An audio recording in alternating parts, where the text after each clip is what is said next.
Welcome to the Sea of Galilee. If you look over toward the left where the sun is rising,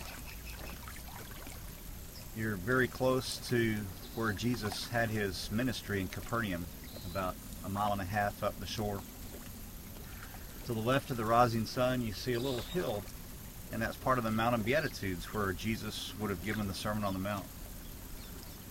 If you go back to the right a little bit, you get to the northern part of the shore of the Sea of Galilee where the Jordan River comes in. You continue a little bit more to the right, and you see Bethsaida. Not quite see it, but it's close there.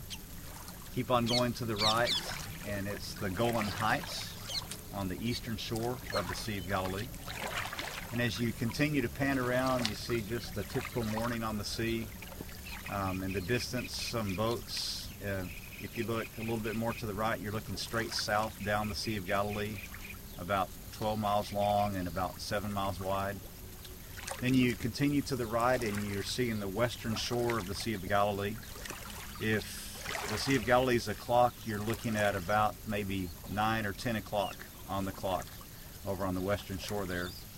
And you begin to see the morning sun touch the windows and buildings of the city of Tiberias, which is mentioned in John chapter 6. And here we are on the shore of the Sea of Galilee, probably less than a quarter mile away from the place where the events of John 21 probably took place, where Jesus, after his resurrection, came back to meet with his disciples, and yet at first they didn't know who he was. They didn't know really what to expect. It had just been maybe several days since the resurrection. Jesus had told them to meet with him in Galilee on the mountain, but they may not have known exactly where or how that was going to go. So I'd like to read John chapter 21, the events that must have happened on a morning a lot like this one, about this time of the morning. It says, "Afterward, Jesus appeared again to his disciples by the Sea of Galilee. It happened this way. Simon Peter, Thomas, also known as Didymus, Nathanael from Cana in Galilee, the sons of Zebedee, and 2 other disciples were together. 'I'm going out to fish,' Simon Peter told them, and they said, 'We'll go with you.' So they went out and got into the boat, but that night they caught nothing. Early in the morning, Jesus stood on the shore, but the disciples did not realize that it was Jesus. He called out to them, 'Friends, haven't you any fish?' 'No,' they answered. He said, 'Throw your net on the right side of the boat, and you will find some.' When they did, they were unable to haul the net in because of the large number of fish. Then the disciple whom Jesus loved said to Peter, 'It's the Lord.' As soon as Simon Peter heard him say, 'It's the Lord,' he wrapped his outer garment around him, for he had taken it off, and jumped into the water. The other disciples followed in the boat, towing the net full of fish, for they were not far from shore, about 100 yards. When they landed, they saw a fire of burning coals there with fish on it, and some bread. Jesus said to them, 'Bring some of the fish you've just caught.' So Simon Peter climbed back into the boat and dragged the net ashore. It was full of large fish, 153, but even with so many, the net was not torn. Jesus said to them, 'Come and have breakfast.' None of the disciples dared ask him, 'Who are you?' They knew it was the Lord.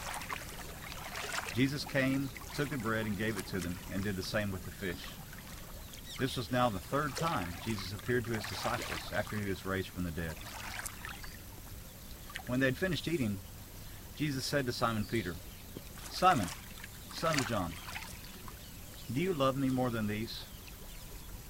'Yes, Lord,' he said. You know that I love you.' Jesus said, 'Feed my lambs.' Again Jesus said, 'Simon, son of John, do you love me?' He answered, 'Yes, Lord, you know that I love you.' Jesus said, 'Take care of my sheep.' The 3rd time he said to him, 'Simon, son of John, do you love me?' Peter was hurt because Jesus asked him the 3rd time, 'Do you love me?' He said, 'Lord, you know all things. You know that I love you.' Jesus said, 'Feed my sheep. Very truly I tell you, when you were younger, you dressed yourself and went where you wanted. But when you're old, you will stretch out your hands and someone else will dress you and lead you where you do not want to go.' Jesus said this to indicate the kind of death by which Peter would glorify God. Then he said to him, Follow me. And 2,000 years later, that's really the same message that Jesus gives to us. He shows us he loves us. He forgives us when we mess up like he forgave Peter. And then he says again, you have a mission. Follow me.